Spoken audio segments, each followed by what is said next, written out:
Quero empezar por decir que para mí é unha honra estar aquí hoxe, non solamente por as persoas que están detrás da organización deste evento importantísimo, para aqueles que temos a adicción á cultura. Eu sempre conto que hai tres damas a las que hai que declararles amor eterno. Unha delas é a liberdade. Sin a liberdade non merece a pena vivir e merece a pena morrer. A segunda é a terra, a nosa nai, Isis, Galicia. E a terceira é esa dama dos nosos sueños, a cultura. Son os tres grandes amores que ten que ter un caballero. Moitas gracias a Encarna, que sempre se acorda dos amigos, se acorda de toda esa xente que compartimos con ela moitas cousas. O meu respeto, como a sempre, aunque ya lo hice de forma particular, a unha persoa que para min é moi importante, que é nada máis e nada menos que o cronista oficial da provincia da que eu procedo, a provincia de Mondoñedo. Estou falando do cronista oficial de la inmortal e máxica ciudad de Mondoñedo, meu amigo, ben querido amigo, Antonio Reigosa. Con teu permiso, comenzo.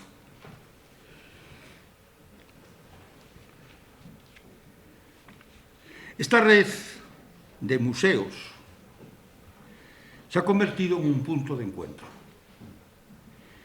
y además tiene la capacidad de asociarse con toda suerte de instancias de la sociedad civil, esa sociedad de la que forma parte un ingente número de personas, algunas de ellas casi sin nombres y apellidos, porque parece que los nombres y apellidos son solamente de personajes que se dedican a la política.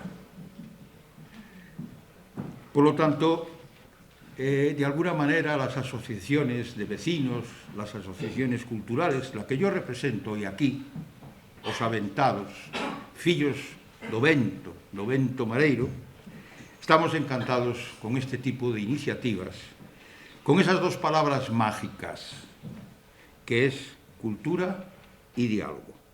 Yo además soy un viejo producto de lo público, de la escuela pública. Mi escuela la conoce muy bien Encarna. Hoy es el Museo Provincial del Mar, y allí un maestro inigualable e irrepetible, don Francisco Rivera Casás, me enseñó a leer y a escribir y muchas otras cosas.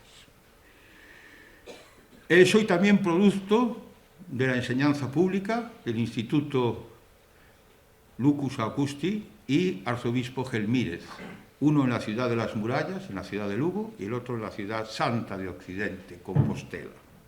Y soy un producto también de la universidad pública, aquella mítica y romántica Complutense del año 68, cuando nos decían los que venían del París, de la Sorbona, del barrio latino y de toda aquella movida, vamos a llamarle así, que debajo de los adoquines había arena de playa. Yo sigo creyendo que debajo de los adoquines hay arena de playa. Y algo que aprendí también posteriormente en aquel ambiente universitario de lucha por la libertad, de lucha por la democracia, pero al mismo tiempo también de búsqueda de esos espacios culturales necesarios, y es que no basta con preocuparse, hay que ocuparse. No basta con predicar con el ejemplo, debemos, podemos y queremos hacerlo con nuestras iniciativas como esta.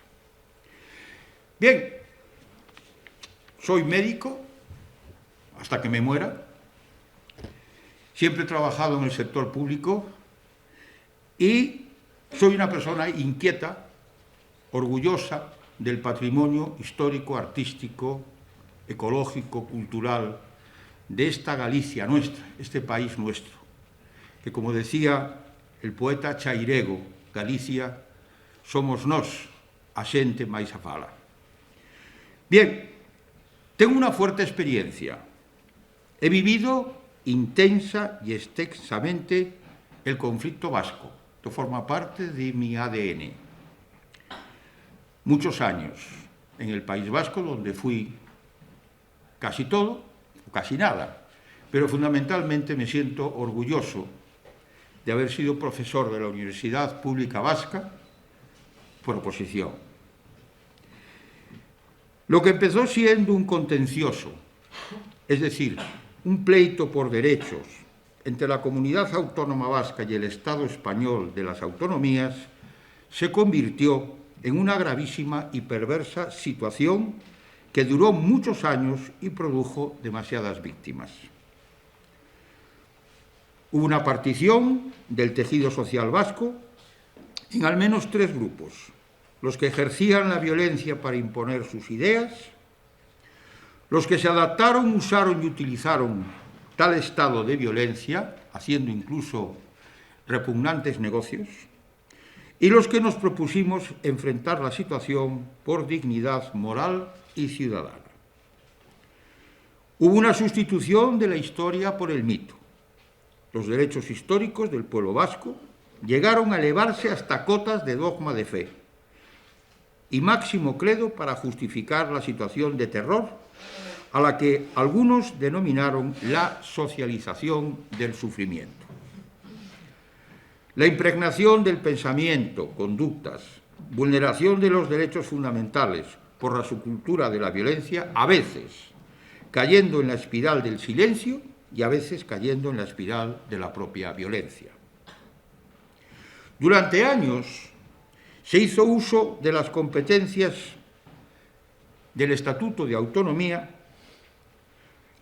para que una parte, solo una parte, de la ciudadanía pudiera vivir de la manera que establecía lo que se vino en llamar la construcción nacional de un nuevo Estado por una nueva nación.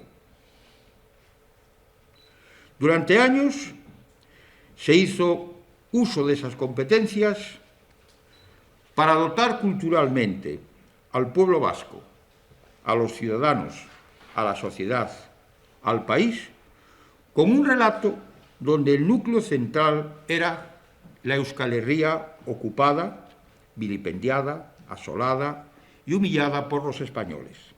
Y tal hecho se puso al servicio de unas instituciones en una especie de guerra sucia en la que siempre mataban los mismos y siempre morían los mismos. Durante años, el concepto de democracia se prostituyó. Solo era democrático estar al servicio de la construcción nacional del país de algunos vascos. Durante años, el concepto de cultura, patrimonio cultural, sistema de acceso a la cultura, quedaron subordinadas al mito de un pueblo que trataba de sacudirse el yugo de una España que probablemente había cometido graves y largos errores, pero que ya en esos momentos, le había dado al País Vasco hasta 4 parlamentos y 4 gobiernos. Esto hay mucha gente que no lo sabe. Pero no es mi única queja. Cuando participé en las tareas legislativas de la Cámara Parlamentaria Vasca, 5 legislaturas, tuve la oportunidad y el protagonismo de legislar. Salud, seguridad, servicios sociales, salud laboral, comercio, turismo, trabajo, economía y todos los sectores diversos. Pero me voy a fijar hoy como crítica de aquellos tiempos emocionantes en que legislábamos en algo que hoy por hoy no hemos sido capaces de resolver: el papel de las televisiones públicas y privadas. El derecho a entretener, educar e informar desde el espacio audiovisual. Toda una epopeya que cambiaría nuestras vidas, dando entrada en el núcleo intangible para nuestra intimidad a una oferta televisiva cuya programación marcaría nuestro consciente y nuestro subconsciente, a veces de forma directa, otras de forma subliminal. Tengo dos anécdotas personales muy intensas. Formaba parte del Parlamento que convenció a Julio Caro Baroja para que aceptara la presidencia de la Radio-Televisión Pública Vasca. Era un acuerdo del Parlamento Sito en Vitoria, para que un personaje neutral, culto, decente, con aureola de prestigio tanto en el mundo vasco como español, contribuyera a vestir de gala la iniciativa. Nacido en Madrid en 1914, falleció en Vera de Bidasoa en 1995. Sobrino de don Pío Baroja. Precisamente su primer libro llevaba por título Algunos mitos españoles. Su tesis doctoral es todo un aviso. Viejos cultos y viejos ritos en el folclore de España. En 1984 fue nombrado catedrático de la Universidad Pública Vasca para su Facultad de Filosofía en Donosti. Fue precisamente en ese año de 1984 cuando asumió por unos meses la presidencia del ente público de la Radio-Televisión Pública Vasca.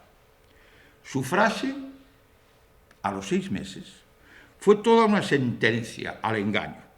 Ya me dirán, ¿para qué he venido yo aquí? Tal era su espíritu rabiosamente independiente, el mismo que le lleva a escribir El laberinto vasco. Evidentemente, el hombre libre por la cultura y decente por su propia trayectoria humanística, no pudo soportar la programación televisiva que se dedicó a transformar la historia en el mito. Añádase el culto silente al uso de la violencia con fines políticos. Aún recuerdo los tiempos de Garaycochea, un lehendakari que toleraba aquellos pensamientos en voz alta, que se daban en muchas aldeas de la Euskadi profunda, cuando tras el asesinato cometido por ETA, si era un miembro de los cuerpos de seguridad, señalaban como disculpa la inmediata postura popular del que se vayan. Y si se trataba de un civil, aquella frase tan repugnante, pero reiterada de algo habrá hecho. Y es que ya aquellos pagos tenían una situación que demostraban que todos los compromisos éticos fundacionales para las nuevas televisiones, tratando de adjurar de cuando en la oprobiosa las radios y la televisión eran del movimiento y era una manera de alienar a todos detrás de un mismo proyecto, un proyecto cutre, un proyecto contrario a la libertad y a los derechos fundamentales. Otra anécdota. En un viaje a Compostela me entrevisté en la sede de la presidencia del gobierno gallego, sito en la plaza del Obradoiro, con mi colega médico, presidente de la Xunta, el doctor Gerardo Fernández Albor. Yo era un parlamentario vasco por la circunscripción de Álava. Me ofreció regresar a mi Galicia natal y ocuparme de la sanidad que iban transfiriendo desde el gobierno central. En el transcurso de la conversación con aquel caballero, me dijo con toda rotundidad y casi solemnidad que lo más urgente que tenía era proceder a la inauguración y funcionamiento de la Radio-Televisión Pública Gallega y así tener la seguridad absoluta de que podía ganar las siguientes elecciones. Ahora, con el paso de los años y la lluvia de las cadenas y canales que se ofrecen al consumidor de televisión, y sin querer hoy entrar como analista de la eficiencia del gasto que producen en un país con ingresos insuficientes, deuda creciente e insoportable y gastos a recortar, sin embargo, sí me planteo el fenómeno alienante contracultural de la televisión. El modelo de la televisión al servicio del caballero Berlusconi ha irrumpido brutalmente en nuestra vida, pensamiento, costumbres y opiniones. La denominada televisión basura es un fenómeno de masas que produce adicción mediante determinados programas, mimados por las cifras de la audiencia, aunque totalmente alejados de la cultura, y donde hay indicios racionales de vulneración del derecho a la intimidad, a la verdad, a la decencia, a la cultura y claros guiños a la violencia. La santa compañía de famosillos, zafios, incultos, próximos a la delincuencia, se ha convertido en un espectáculo audiovisual sobre el que gravita la publicidad que sostiene a tales empresas, donde se experimenta con fórmulas de entretenimiento basadas en el mito moderno de ensalzar conductas abyectas y proscribir los parámetros de la moral. El mito del diluvio, el sacrificio creativo, el Dios que muere, las historias heroicas, el Axis Mundi, la titanomaquia, el Deus Otiosos y desde luego los mitos fundacionales han sido hábilmente sustituidos con programas donde se ensalza la bronca en el plató, el desnudo moral mediante exclusivas groseramente pagadas, previo mercadeo entre el manager del famoso truán y malandrín, que diría Cervantes, con la cúpula de la cadena privada. La historia de España, el patrimonio de nuestra identidad, el culto al mérito, sacrificio, solemnidad, valores morales, han dejado paso al espectáculo del escándalo, elevando a la condición de héroes televisivos a personajillos de la farándula más propios del patio vecindario y de la mugre urbanita.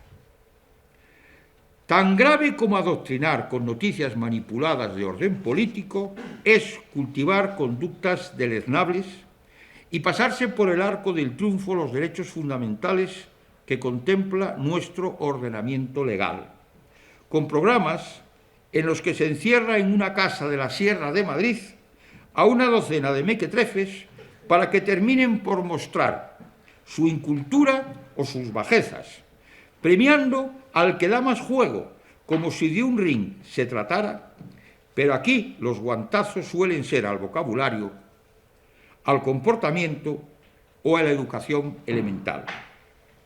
Ni atisbo de señorío, mientras a la moral básica, que no católica, ni está ni se le espera. Y es que la moral que defiende la conferencia episcopal empieza y termina con el aborto, mientras oculta ya no solo tantos siglos de santo oficio de la Inquisición. Concordato con un nacionalcatolicismo que declaró caudillo por la gracia de Dios a la actual momia residente en el Valle de los Caídos, y que además bastante tienen con defenderse como buenamente pueden de algo tan vil como la pederastia. Quizá por eso, ni desde sus medios de comunicación de masas se atreven a levantar la voz de la Iglesia y su multinacional Estado Vaticano contra la subcultura que se aplica en los hogares de las gentes que viven en torno a su adicción televisiva, que junto a las máquinas personales confieren un modelo de sociedad inculta, autista, que no sabe escribir, que apenas acude a la lectura y que balbucea sonidos guturales cuando trata de entablar una conversación. Pero el mundo que tenemos es así. La revolución más hermosa consiste en cambiarlo, al menos para que quepamos todos, con dignidad, garantizando los derechos fundamentales y los derechos sociales. Dentro de estos quiero compartir con todos ustedes mis inquietudes, las que descubrí y enseñé como profesor de salud pública en la Universidad Pública Vasca, pero que también trataba de ponerlas al servicio de aquel Parlamento vasco, más preocupado por la violencia. Y es que a veces, de continuo, la ciudadanía no se siente atendida en sus demandas, desde esas conversaciones que forman parte del acervo diario y popular. Desde la tribuna del Parlamento Sito en el Parque de la Florida en Vitoria, siempre trataba de darles mi diagnóstico sobre aquello que era continente y contenido para las necesidades de la sociedad civil. Eran momentos de diálogo entre lo social y lo político al uso. Puse mi empeño en advertir a sus señorías sobre los 3 problemas que se avecinaban para el último tercio del siglo XX. Movimientos migratorios, enfermedades infecciosas para las que no teníamos defensas naturales y el envejecimiento poblacional. Somos una sociedad envejecida, tanto por las mejoras de las condiciones de vida y servicios sanitarios, que permiten alcanzar edades por encima de las 8 décadas, pero al mismo tiempo la natalidad ha disminuido de forma muy alarmante. Esa pirámide demográfica ha cambiado en su estructura, con gravísimas consecuencias socioeconómicas. No teman, no les voy a fustigar con el problema de las pensiones, ni siquiera con el problema de las dependencias causales. Me voy a centrar en el diálogo cultural entre generaciones en un país envejecido que al mismo tiempo se adapta a los cambios tecnológicos, a esa nueva revolución cultural donde informática, robótica, bioquímica, ingeniería genética y electrónica se han instalado para seguir avanzando hasta la creación de vida. No pretendo pedirles diálogo sobre las células madre o sobre los cambios en la propia estructura del ADN, o qué decir del avance para evitar la oxidación de los tejidos, frenando así el envejecimiento. Me voy a referir, como antiguo miembro fundador de la Sociedad Regional Norte de Geriatría y Gerontología, al diálogo intergeneracional, a cómo dar vida a los años. Entre los 65 y los 83 años, que constituye la distancia entre jubilación y esperanza media de vida en España, hay 18 años en los que el ser humano puede, debe y quiere seguir siendo útil. Para ello, identifico la presencia de varios espacios: convivencia con las generaciones coincidentes, adaptación a los cambios del mundo, ocupación del tiempo. Se trata del desarrollo sociocultural necesario para integrar a la cada vez más abundante población de mayores, veteranos, jubilados, viejos. Doy por supuesto, y no es objeto de este trabajo, que vivimos en una sociedad donde está presente el denominado espacio sociosanitario, adaptado a las demandas de la población. Adaptarse al entorno generacional supone un diálogo entre cohortes poblacionales. De tal se desprende la riqueza del traslado cultural y costumbrista de los más veteranos a los más jóvenes. Mantengo que la transición del patrimonio identitario tiene mucho que ver con ese diálogo entre generaciones. Adaptarse a los cambios del entorno cuando uno llega a la recta final es ciencia y arte, pero sobre todo es una nueva oportunidad para adquirir conocimientos útiles.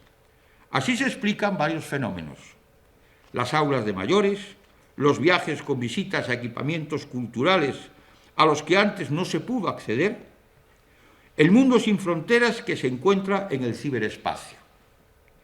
Adaptarse a la pérdida del tiempo que se dedicó al trabajo como necesidad económica, nada más y nada menos que 1/3 de nuestras vidas. Hay que ocupar tal espacio, si bien es preciso reclamar las ayudas de un modelo democrático que organiza la solidaridad y apoya la accesibilidad a los bienes, servicios y equipamientos disponibles. Hay que huir de la soledad, la depresión reactiva, el sedentarismo delante del televisor, el sentimiento de inutilidad o pérdida de influencia. La libertad, los derechos, la capacidad para influir en todos los órdenes de la sociedad a la que pertenecemos no se agota con la edad, pero hay que conquistarla todos los días, predicando con la propia iniciativa. Lo dicho antes me permite terminar mi alocución ofreciéndoles un bagaje mágico con capacidad de encantarles. El diálogo entre el norte y el sur, el diálogo entre la historia y las leyendas, el diálogo entre los silencios y los sonidos de la naturaleza.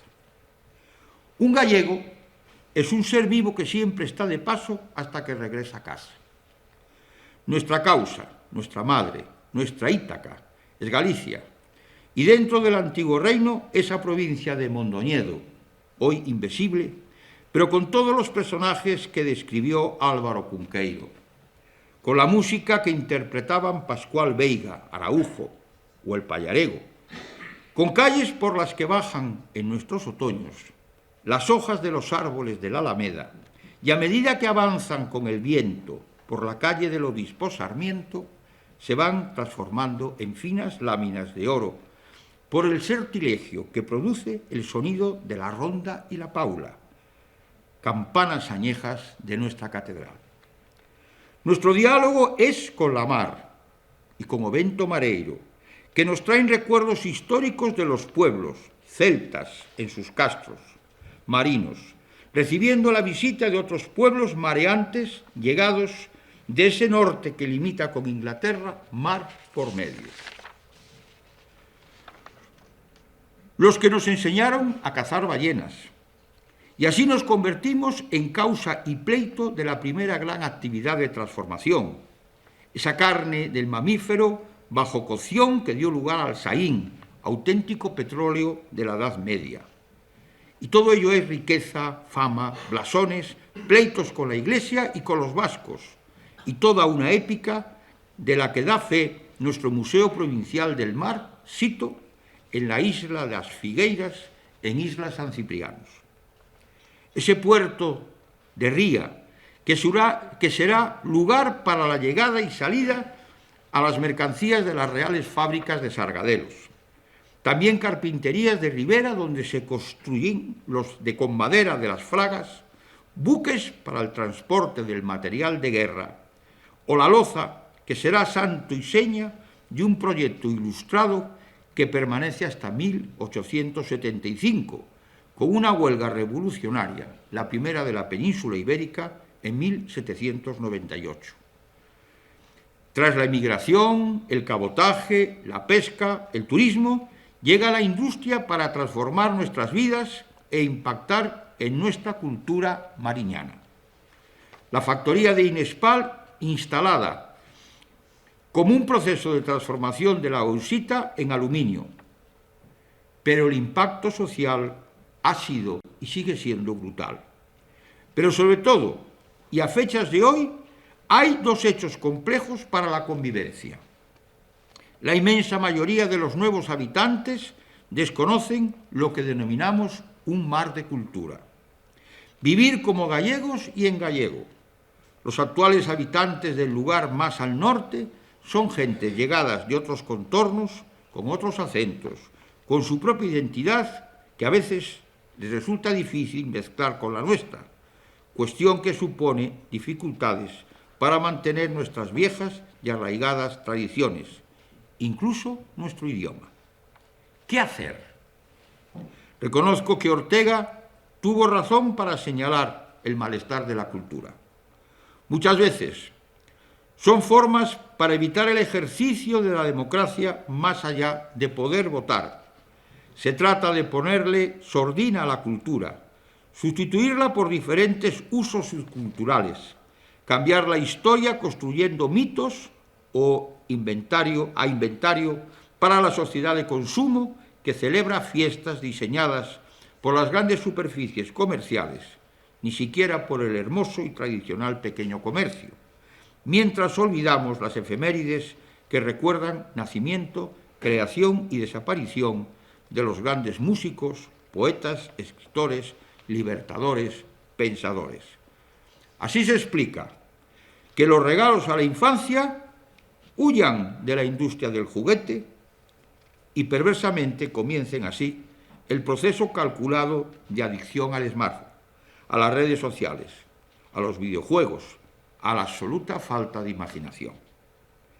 Reivindico el espíritu del Renacimiento, las enseñanzas de la filosofía, el papel educador del cuento por boca de los padres cuando acuestan a sus hijos, la revisión del proceso educativo en las escuelas, enseñando a pensar, hablar, escribir, soñar. La instauración de un diálogo intergeneracional para estimular el orgullo identitario. El espacio museístico como punto de encuentro. Esto último se practica en un rincón al norte de Al Norte, en Isla San Ciprianos, gracias a la iniciativa de una gallega del sur lucense que se multiplica entre la ilusión y la emoción. Por eso, hoy estamos aquí, en este punto de encuentro, por el diálogo y por la convivencia. Moitas gracias e saúde.